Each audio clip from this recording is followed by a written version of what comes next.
Akhirnya tim penyidik pidana khusus, Pitsus, Kejaksaan Negeri, Kejari, Pelalawan, menetapkan inisial PA, mantan Kepala Desa, Kades, Bagan Limau, Kecamatan Ukui Kabupaten Pelalawan Riau, menjadi tersangka dugaan tindak pidana korupsi pungutan liar, pungli, dalam pengurusan program pemerintah Pusat Pendaftaran Tanah Sistematis Lengkap, PTSL, tahun 2019. Hal tersebut yang telah dilaporkan oleh masyarakat ke Kejari Pelalawan pada Agustus 2020 lalu.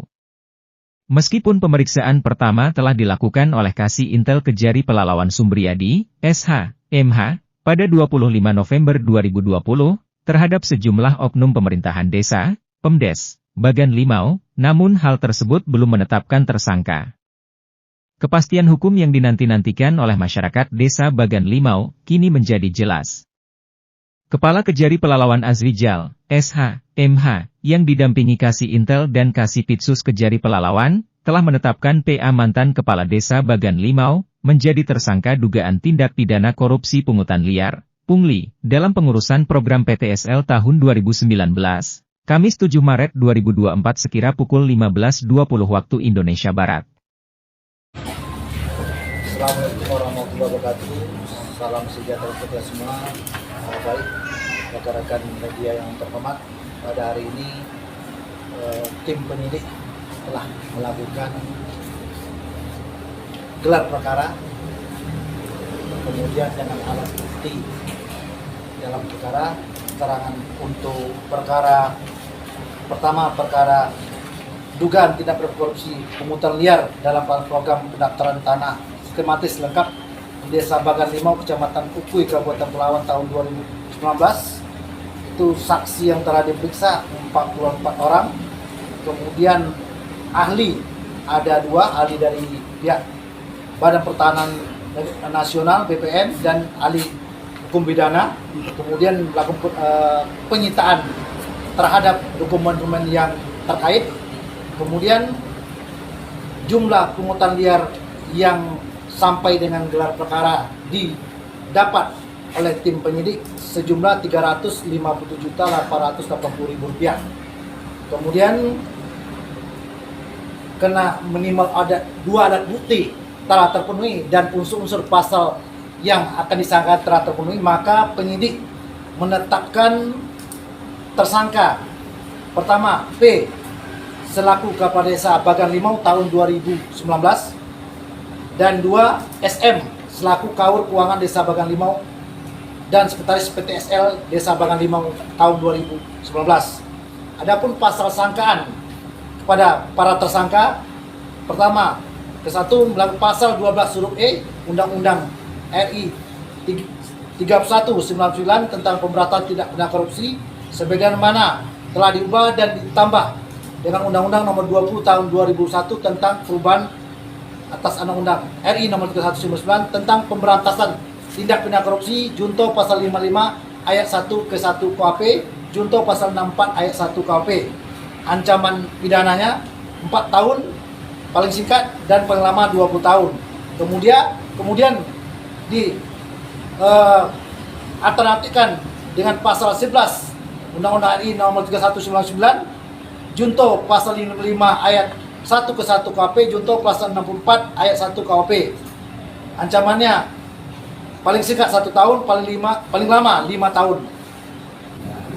Izin Pak Kejari, untuk kasus pungutan liar yang ada di Desa Bagan Limau itu, ada nggak kemungkinan ada penambahan tersangka lagi? Ini penyidikan harus didalami, tapi sampai sekarang yang paling bertanggung jawab dan memenuhi alat bukti dan unsur pasal yang disangkakan 2 tersangka yang sudah ditahan itu. Dan para tersangka ditahan 20 hari ke depan di rutan Baru. Ya. Dan untuk perempuan di rutan perempuan, lapas perempuan. Kemudian pada hari ini juga tim penyidik Kejaksaan Negeri Pelalawan telah melakukan gelar perkara terhadap dugaan tindak pidana korupsi pada kegiatan bantuan sampan perahu kepada nelayan Kabupaten Pelalawan pada Dinas Perikanan dan Kelautan Kabupaten Pelalawan tahun 2019. Setelah melakukan gelar perkara dengan memaparkan saksi, telah diperiksa 40 orang ahli ada 3 orang, ahli mesin, ahli LKPP, kemudian ahli PPKP, penyitaan terhadap 59 dokumen, kemudian terhadap 1 mesin perahu sebagai contoh, kemudian adanya unsur perbuatan melakukan dan adanya kerugian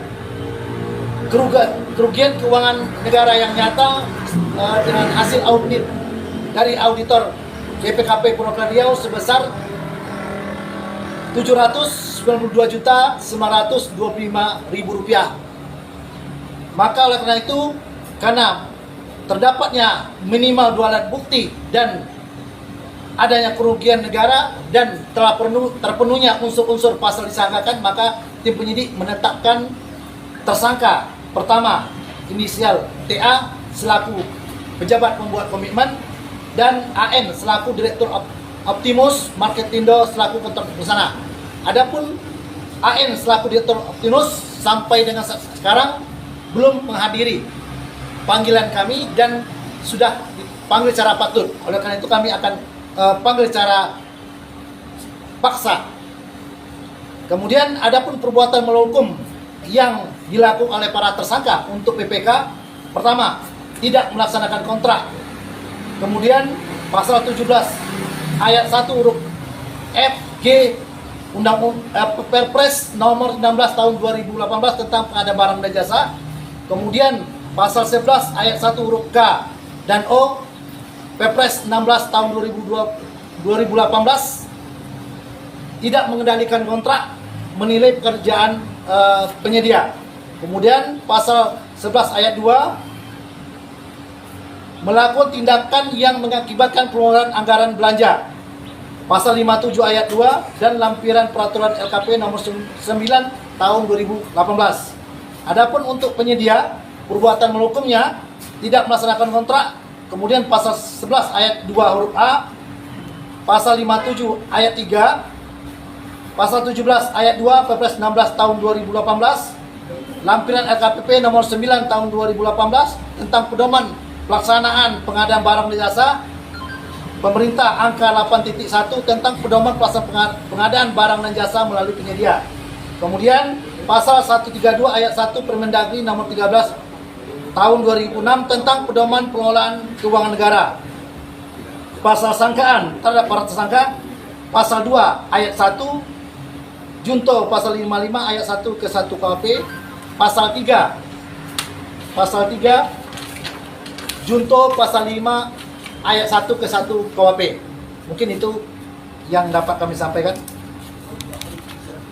Penyidik baru menemukan alat bukti dan mensrea terhadap 2 tersangka tersebut, PPK dan penyedia. Tidak tertutup kemungkinan nanti akan didalami apakah ada keterlibatan pihak-pihak atau orang yang ada dalam kegiatan tersebut. Apabila ditemukan, tidak tutup kemungkinan untuk menjadi tersangka. Berapa kerugian terhadap kasus perikanan? Perikanan Rp792.925.000. Yang total loss kan? Total loss potong pajak. ya potong pajak. Iya. Dari anggaran pagu anggaran 885 juta dipotong pajak sehingga kerugian negara 792 juta 900 sekian. Total loss setelah dipotong pajak. Iya, iya. Bukti baru 1 orang ditahan ya? Baru satu. Nanti untuk kedepannya penyedia kami tetap lakukan pemanggilan secara paksa karena sudah 3 kali kita lakukan panggilan, namun sampai saat ini belum juga hadir. Kemungkinan nanti kami akan ke Cilacap karena posisi penyedia berada di kota Cilacap. Statusnya DPO. Ini bakal kita penuhi syarat-syarat untuk DPO. Kemungkinan ke depan. Jadi untuk penyedia itu sudah kita dapatkan keterangan dari pihak RT, RW dan desa bahwa yang bersangkutan sudah tidak domisili situ lagi. Ya, nah, nanti ada tahapan untuk proses penetapan DPO-nya. Ada prosesnya. Dari Kabupaten Pelalawan Riau, Expos TV mengabarkan.